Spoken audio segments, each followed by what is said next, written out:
Hi people, welcome back to the series जहाँ पर हम डिस्कस करेंगे लेटेस्ट सुप्रीम कोर्ट जजमेंट। तो आज के लिए we will be talking about the latest supreme court judgment, that is Imran Pratapgarhi versus state of Gujarat. Imran Pratapgarhi was a member of Rajya Sabha, he is even still the member of Rajya Sabha, जिन्होंने एक gathering के दौरान एक speech दी और स्पीच के अंदर एक पोएम गाई। उस पोएम को ऑफेंसिव बताया जा रहा है और कहा जा रहा है कि ये पोएम लोगों के रिलीजियस सेंटिमेंट्स को हर्ट करती है, इंडिया की नेशनल इंटीग्रिटी के अगेंस्ट है, और इसीलिए इस पोएम को गाने के लिए उनके अगेंस्ट एक एफआईआर लॉन्च होती है in the state of Gujarat. वो एफआईआर को कॉज करवाने के लिए गुजरात हाई कोर्ट जाते हैं। गुजरात हाई कोर्ट उनकी प्ली को रिजेक्ट कर देता है और उसके बाद वो अल्टीमेटली सुप्रीम कोर्ट आते हैं with the same concern for quashing of the FIR. तो इस जजमेंट को पढ़ने में आपको तीन बहुत इंपॉर्टेंट चीज़ें पता लगेंगी। अगर आप एक एडवोकेट हैं, एक लॉ स्टूडेंट है, तो आपको पता होगा कि अगर कोई आपके पास कल केस आता है जहाँ पर एक ऑफेंसिव स्पीच या किसी पोएम के अगेंस्ट आपको कोई एफआईआर लॉन्च करवानी है, तो किन किन सेक्शंस के अंदर आपको एफआईआर लॉन्च करवानी चाहिए। सेकेंड ऑफ ऑल, क्वॉशिंग क्या होती है, क्वॉशिंग के लिए कब जाया जाता है, किन केसेस में कोर्ट क्वॉशिंग करता है और किन फैक्टर्स को रेलेवेंट फैक्टर मानते हुए क्वॉशिंग करते हुए कंसिडर करा जाता है। And thirdly, the most important part, and that is कि किन केसेस में पुलिस एफआईआर रजिस्टर कर सकती है, किन केसेस में पुलिस को एफआईआर रजिस्टर करनी चाहिए और किन केसेस में पुलिस को एफआईआर रजिस्टर नहीं करनी चाहिए। So without any delay let's start. सबसे पहले तो कौन कौन से सेक्शन अट्रैक्ट होते हैं जब कोई भी इस तरह का केस आता है। सबसे पहले that is section 196 of BNS, that says promoting enmity between different groups on the grounds of religion, place, race, residence, language, etc. and doing acts prejudicial to maintenance of harmony। कोई भी इंसान अगर इन सब चीज़ों के अगेंस्ट जाकर कोई act करता है तो वो एक ऑफेंस माना जाएगा under section 196 of BNS. Second section is section 197 of BNS, that says imputations, assertions prejudicial to national integrity, यानी कि कोई आप ऐसा एक्ट करते हो जो देश की इंटीग्रिटी के अगेंस्ट होगा। फॉर एग्जांपल, आप देश का झंडा उठाकर उसको फाड़ते हो या उसको पैरों में रख कर उसके ऊपर खड़े होते हो, तो इस सिचुएशन के अंदर ये पर्टिकुलर सेक्शन अट्रैक्ट होगा। Third one is section 299 of BNS, that is deliberate and malicious acts intended to outrage religious feelings of any class by insulting its religion or religious beliefs।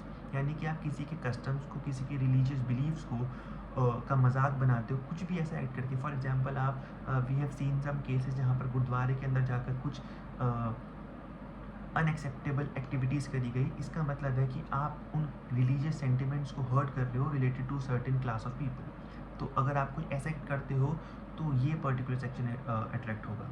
Next section is section 302 of BNS, that says uttering words etc with deliberate intent to wound religious feelings of any person। See, section 299 में हमने कोई act किया था जिससे religious feelings hurt हो रही थी।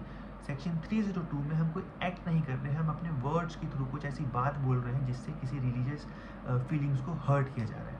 तो ये पर्टिकुलर सेक्शन अट्रैक्ट होगा अगर हम कोई भी इस तरह का ऑफेंस करते हैं।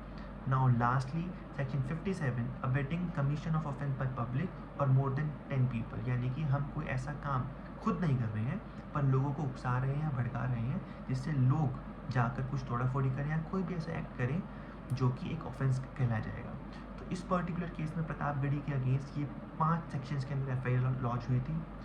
और तो इससे हमें सीखने को मिलता है कि कोई भी अगर इस तरह का ऑफेंस करता है हमारे सामने या हम उसमें कंप्लेनेंट है तो हम इन सेक्शंस को देख सकते हैं, so that we have an idea about what all sections are to be attracted in while lodging the FIR। One second of all, quashing क्या होती है। जब उनके अगेंस्ट एफआईआर लॉन्च हुई तो वो क्वॉशिंग के लिए गए इंडी high court, Gujarat high court. Quashing का मतलब होता है कि आप उस एफआईआर को बताते हैं कि भाई ये एफआईआर गलत है, ये एफआईआर जिन तरीके से एफआईआर लॉन्च होती है और जिन रीजंस की वजह से एफआईआर लॉन्च होनी चाहिए उन रीजंस को सेटिस्फाई नहीं कर रही है ये एफआईआर, इसीलिए इस एफआईआर को ही ख़त्म कर दो।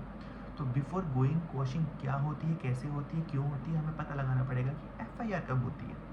तो एफआईआर का मतलब है कि जब भी कोई एक कॉग्निजेबल ऑफेंस की इंफॉर्मेशन डिस्क्लोज होती है टू पुलिस, उस केस में police have to launch an FIR. यानी कि जब पुलिस को पता लगता है कि कोई कॉग्निजेबल ऑफेंस हुआ है, फॉर एग्जाम्पल अगर मैं पुलिस के पास जाता हूँ और मैं कहता हूँ कि इस आदमी ने मन मन में मेरे को गाली दी, तो क्या वो एक ऑफेंस हुआ?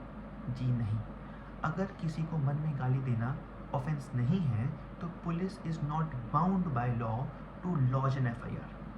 हाँ, अगर मैं जाता हूँ पुलिस के पास और मैं कहता हूँ कि इस आदमी ने मेरे को बंदूक दिखाई और बंदूक दिखाकर मेरे पास जो मेरा फ़ोन था वो फ़ोन छीन लिया और वो भाग गया, उसके बाद जब मैं पुलिस को साथ बात बताऊंगा तो हाँ, ये पूरा act constitutes an offence under the penal laws of India.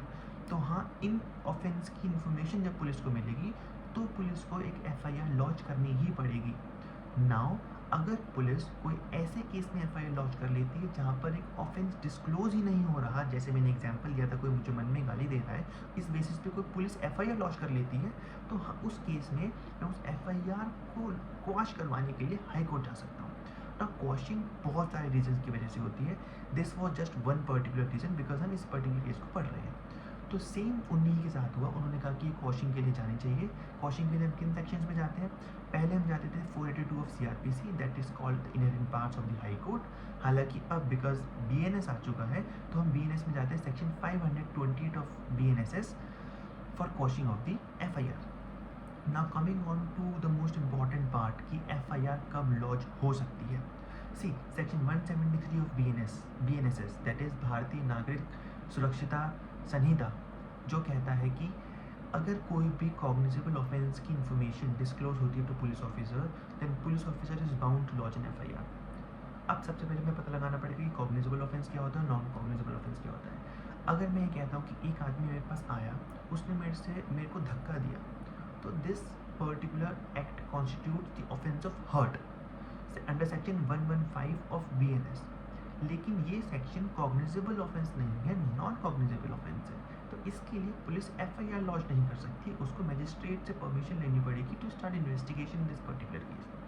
However अगर मेरे साथ कोई ऐसा ऑफेंस होता है, फॉर एग्जांपल अगर कोई मेरे पास आता है और मेरे को एक रॉड से, आयरन रॉड से मेरे सिर पर अटैक करता है और मारपीट करता है, तो this particular offence would be N offence under IPC under section 117 of BNS or the relevant section of IPC. This particular offence is called the offence of grievous hurt. ये एक cognizable offence है, तो इस offence की information के basis पर police FIR launch कर सकती है। तो सबसे पहले तो हमें पता लगा कि cognizable offence क्या होता है, non cognizable offence क्या होता है। अब मान लीजिए कि cognizable offence हुआ है, हमने पुलिस को बता भी दिया है कि ये cognizable offence हुआ है।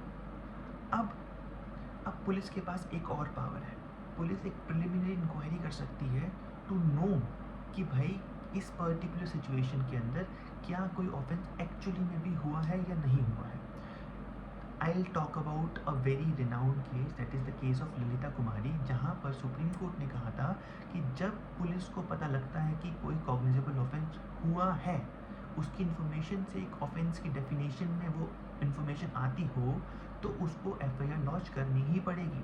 कई बार पुलिस वाले कहते हैं कि वो अभी चेक करेंगे, वो इंक्वायरी करेंगे, वो इन्वेस्टिगेशन करेंगे, फिर आपकी एफआईआर लॉन्च करेंगे, और अगर आपकी एफआईआर आपकी इन्फॉर्मेशन डिस्क्लोज करती भी हो ऑफेंस, वो चेक करेंगे कि भाई ऐसा असल में हुआ है या नहीं हुआ है। तो उनको पुलिस वालों को बताइए कि भाई this is a matter of trial, ये जज डिसाइड करेगा कि इस बात में सच्चाई है या सच्चाई नहीं है, या फिर वो जज डिसाइड करेगा कि कौन सही है और कौन गलत है।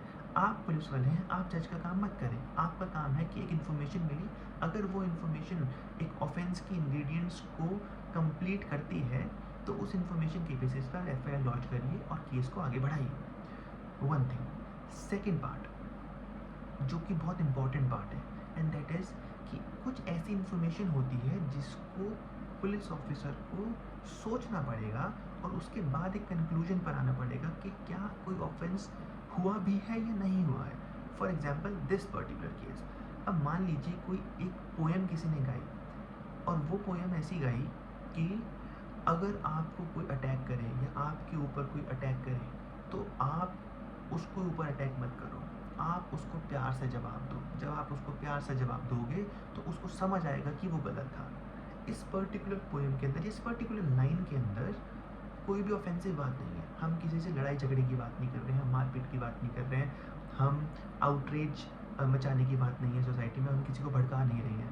तो जब पुलिस ऑफिसर के पास ये इन्फॉर्मेशन आती है तो पुलिस ऑफिसर को अपना दिमाग अप्लाई करना चाहिए कि क्या ये पर्टिकुलर वर्ड्स एक्चुअली में कोई ऐसे वर्ड्स हैं भी जिससे लोग भड़क जाएंगे या जिससे लोगों के अंदर ऐसा एग्रेशन क्रिएट होगा जो उपद्रव मचा सकते हो। तो this particular leverage has been given to the police officer. उनको अपना दैट पुलिस माइंड अप्लाई करना पड़ेगा and to come to a conclusion कि हाँ ये वर्ड्स क्या इनफ हैं टू कॉन्स्टिट्यूट एन ऑफेंस और नॉट। जब वो इस कंक्लूजन पर आ जाए कि हाँ ये वर्ड्स एक्चुअली में आउटरीच मचा सकते हैं, कुछ ऐसा ऑफेंसिव कर सकते हैं, तो वो उसको एफ आई आर लॉन्च करनी ही पड़ेगी। So coming back to the main case, इस प्रतापगढ़ी केस में क्या हुआ, the supreme court held that जितने भी essential ingredients of all these section जो हमें अभी बोले, वो एसेंशियल इंग्रेडिएंट्स फुलफिल ही नहीं होते। जो इन्फॉर्मेशन हमें मिली है पुलिस से इन एफ आई आर, उस इंफॉर्मेशन के बेसिस पे कोई ऑफेंस डिस्क्लोज ही नहीं होता। जो वर्ड्स उस पोएम के अंदर गाए गए थे, बोले गए थे, वो वर्ड्स ऐसे थे ही नहीं जिससे कोई एग्रेशन में आ सके या जिससे नेशनल इंटीग्रिटी को हार्म हो सके या जिससे कोई अबेटमेंट हो सके। देयरफॉर इस पर्टिकुलर केस में पुलिस को एफ आई आर लॉन्च करनी ही नहीं चाहिए थी। So this was all about the latest Supreme Court judgment. Hope you liked the video. Hope you got to know something new. ऐसे ही वीडियो के लिए कमेंट करें, सब्सक्राइब करें एंड सजेस्ट करें कि और किन टॉपिक्स पर हम वीडियोस बना सकते हैं। Thank you very much and all the best.